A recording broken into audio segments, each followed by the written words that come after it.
sıra geldi annemle muhabbete.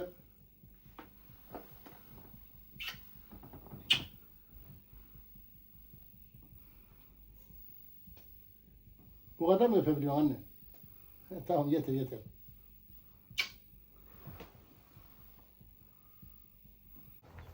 Arkadaşlar merhaba. Burası Kırıkkale. Babamın, annemin evi. Annemi ziyarete geldik. Şimdi şu evleri göstereceğim. Bunlar tek göz halinde sıralı evler vardı. Buradan zamanında çok öğrenciler geldi geçti. Sene 60'larda 90'larda. Babam hayrına kira falan almıyordu. Elektrik su parası almıyordu. Gurbete gelip gurbette kalan çalışan insanlardan da çok gelen geçen oldu. Şimdi hem yavaş yavaş bahçemizi, evimizi gösterelim. Hem de annemin ziyaretini yapalım. Şimdi şöyle göstereyim arkadaşlar. Tabii şu anda buraları kimse beğenmez. Sene 60'lardan 90'lara kadar buraları işte öğrenciler, gurbete gelenler ev olarak kullanıyordu.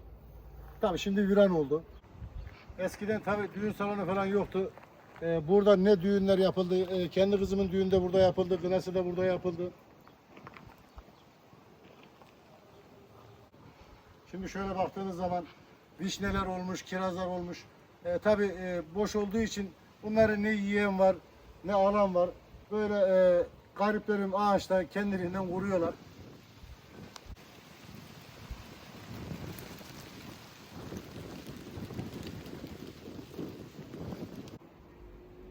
Arkadaşlar bu da nar ağacı. İnanılmaz derecede nar veriyor. Dersiniz Kırıkkale'de narın ne işi var? Oluyor işte, Allah'ın hikmeti, muhteşem nar oluyor. Şimdi arasında erik var, onu da göstereceğim. Nar ağacının gölgesinde kaldığı için fazla büyümemiş. Şimdi asıl eriği, elmayı gösterelim. Çocukluğumuz burada geçti. Burada doğduk, büyüdük. Burada ne anılarımız var anlatsak yani sabah olur diyelim. Şu eriklere bakın arkadaşlar. Şerbetten yarılıyor. Görüyor musunuz? Kendiliğinden yarılmış. Elma ağaçlarımız. Tabi biraz bahçe bakımsız kalmış. Aşağıda gördüğünüzde incir ağacımız. Şurası da arkadaşlar, daha önce işte ineklerimiz vardı. Süt satma işini annem yapardı. Giderdi, sütü sağardı, satardı. Eve gelirken de zeytinin en iyisi neyse, peynirin en iyisi neyse bize onu alır, onu yedirmeye çalışırdı. Arkadaşlar işte bahçemizde kedi yavruları, kirpi, her şey var. Bunları ablam besliyor. Ablam çok ciddi bir hayvan sever. Kendi yemez, bunlara yedirir.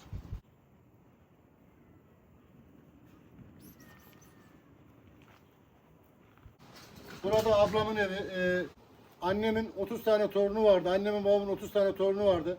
Torunun çocukları oldu derken sofraya oturduğumuzda 40 kişi oluyorduk, 50 kişi oluyorduk. Tabi artık herkes ev var sahibi oldu. Herkes ayrı memleketlere taşındı. Şimdi birbirimizi zor görür hale geldik. Arkadaşlar şimdi annemi görmeye eve gireceğiz. Annemi çok yıpratmayacağım. Sebebi de annem artık eski sağlığında değil. Kendini taşıyamıyor, yatarak hale geldi. Kurban olduğum Allah anneme acil şifalar nasip etsin. Annemi ziyaret edelim. Arkadaşlar ablamı ziyarete geldim. Tabii daha ileride bahsedeceğim. Şimdi bir sarılalım, öpelim.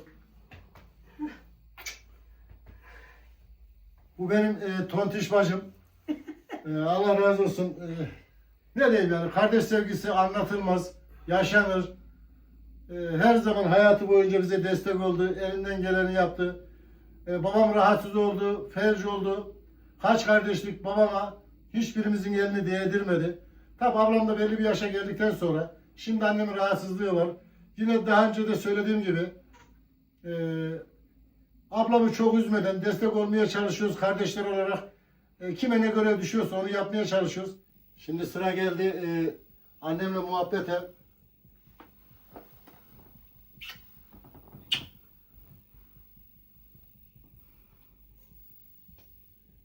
Bu kadar mı öpebiliyorsun anne? Tamam, yeter yeter.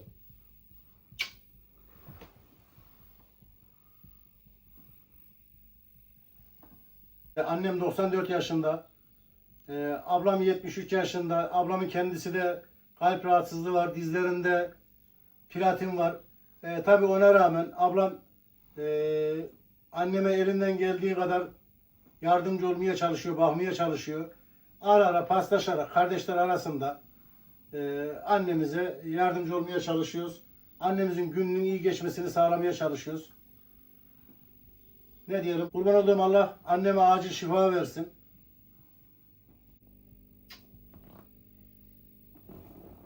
Önceden biz çocuğuduk, şimdi annem çocuk oldu.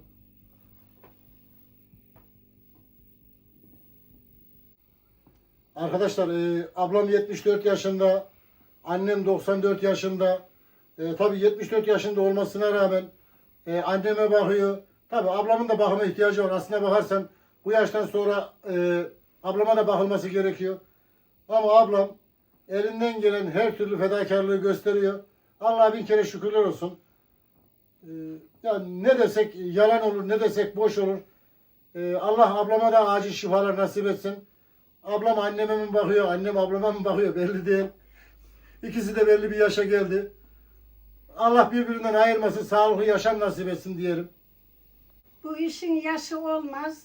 Herkes anasına babasına bakmak zorunda, saygısını kaybetmesin.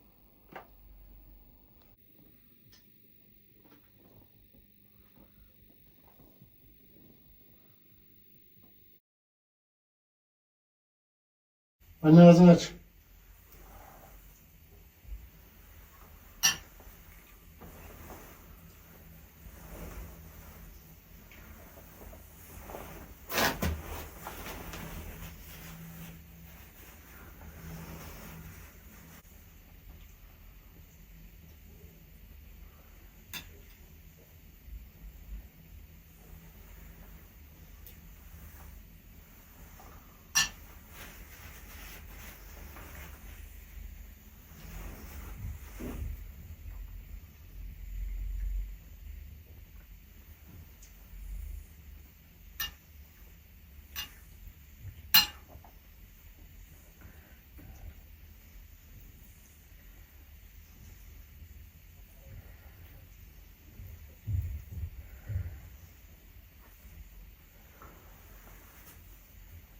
Anne.